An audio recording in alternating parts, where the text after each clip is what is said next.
2027 election will be rigged. It will be very difficult to overturn, to remove a sitting president. In fact, between Kalonzo and Matiang'i, as we sit right here, I think Kalonzo is more popular and he has a huge following.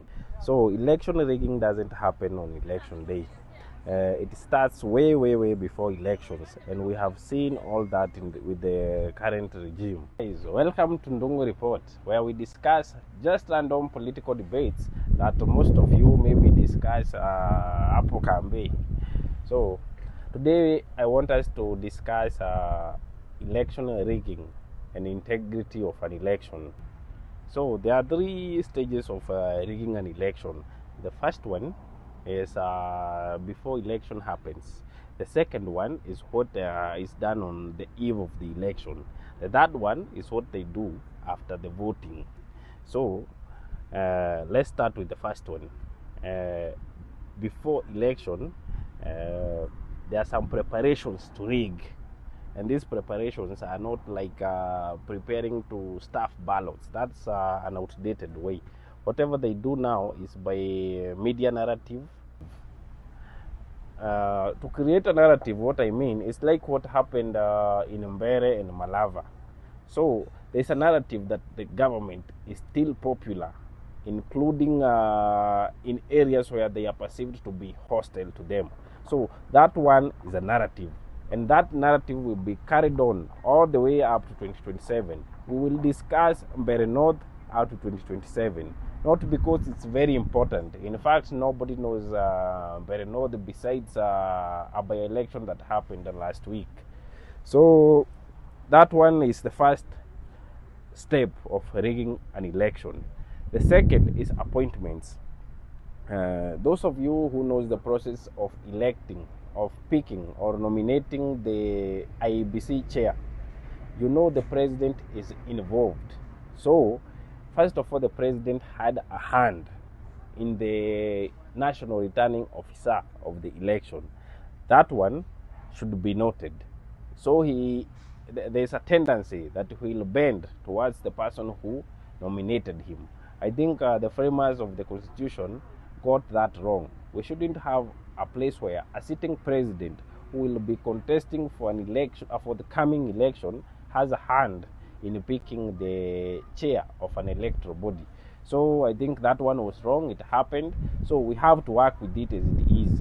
So the guy in charge of IEBC today was nominated by the president. That is the first step to rigging. The second one is institutions. All institutions from IEBC to NIS to DCI are hell-bent on supporting the regime of the day. So that's also a step that happens way before the voting day.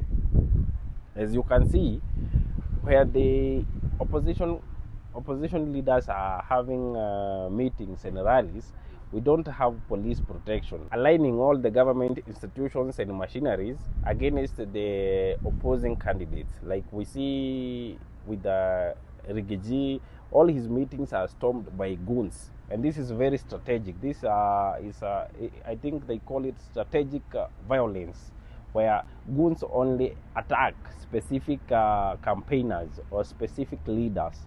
So that's a way of rigging election. Many people think it's just our culture of goonism. It's also a way of rigging. The other step is by manipulating the voters register. As you are all aware, all the previous election we've been having booths all across the street, IEBC booth, registering people from all the corners. But this time around, everyone is expected to walk into the constituency office and register as a voter. That's a form of voter suppression, because so many people will not be able to go to constituency IEBC offices. In fact, most of people don't know where these offices are. So there is a likelihood that the same people who voted in 2022 will be the same people who vote in 2027, because the new registration is very low. That's some form of voter suppression, and it's happening right in front of our eyes. The other form of election rigging before the voting day is by the fragmentation of the opposition. This has happened in the history of this country for so long. And as we sit here, the opposition is divided whether to support Matiang'i or Kalonzo. And this is a creation of the state. Maybe if you find Matiang'i and Kalonzo sitting, they have no worries leaving the ticket to each other. But the state has a way of engineering to a point that Matiang'i feels he's capable and Kalonzo feels that this is his time. So in a way they will end up splitting, and this is a creation of the state.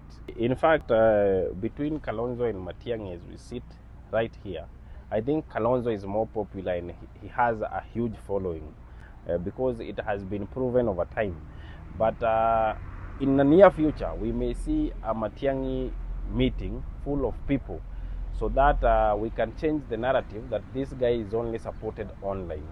And these people who will be attending this meeting will be brought by the government to his meeting even without his knowledge, to raise his ego so that once he gets back to the bargaining table with his colleagues, he will think he has numbers, and it will boost his ego to a point that he won't agree to back anyone.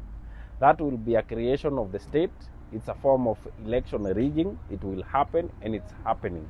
So I don't think that the opposition wing will come out with a flag bearer without splitting. Somebody must leave, whether it's Matiang'i, whether it's Kalonzo, and it has happened over the history. The rigging that happens on the eve of election, they start by delaying election materials in the areas that they think they are hostile to the government. So you may find, like if we think Central Kenya will not be voting for Mr. Ruto, we may have tendency of voting materials going to those areas late, besides Kiambu not being very far from the city. We may also have biometric kits failing in specific areas. These are not by accident.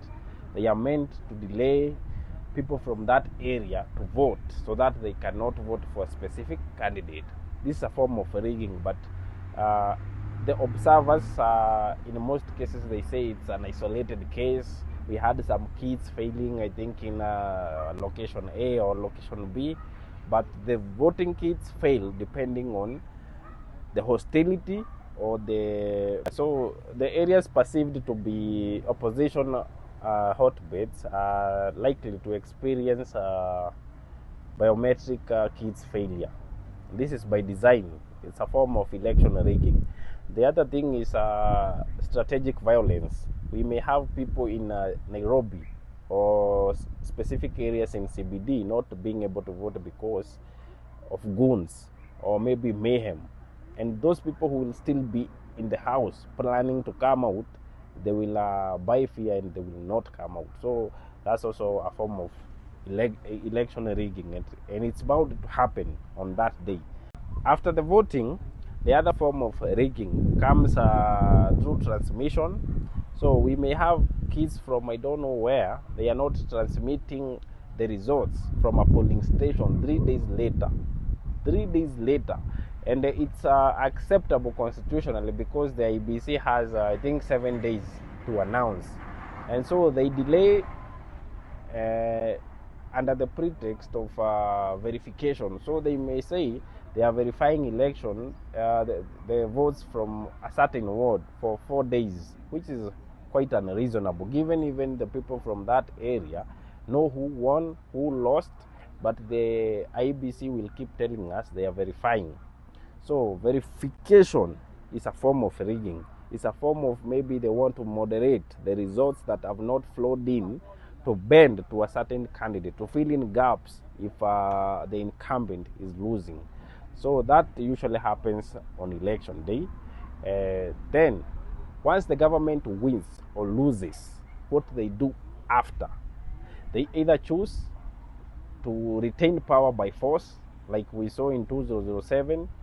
The assumption of office was hurried, but since now it cannot happen, the president may refuse to hand over the instruments of power, or may cause chaos, or may use the Supreme Court to overturn elections. And this is very possible because the president has a hand in picking judges, and he's so much determined to twist the judiciary. So the judiciary may give him a favorable outcome so that he can go back to the drawing board and arrange for a rerun, or maybe manipulate election through the IEBC to force a runoff.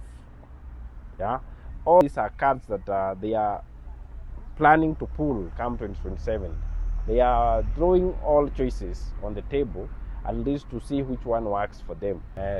So that's the sum game of chances of this election being rigged. All these forms, we've seen them, they are being executed, we will see them come 2027. The government don't necessarily have to win an election, they are just afraid of losing, and so they don't have to win, but they will protect themselves from losing through all means necessary, and it's happening. According to me, election year 2027 ishapita. I think we should focus on 2032. Next time on this podcast, we'll be checking on the top 10 hotly contested counties on the gubernatorial seat, starting with Kitui because of the Wiper and Ngilo factor, Kiambu, as we have mentioned, Nairobi, as you know, and then Mombasa. I think Jichopevu versus Abdul Swamad, it will also be a race to watch. Kisumu, given Anyang' Nyong'o won't be running, securing the seat, it will also be a place to watch. I think we'll go through like 10 counties that will be very, very, very, very contested come 2027.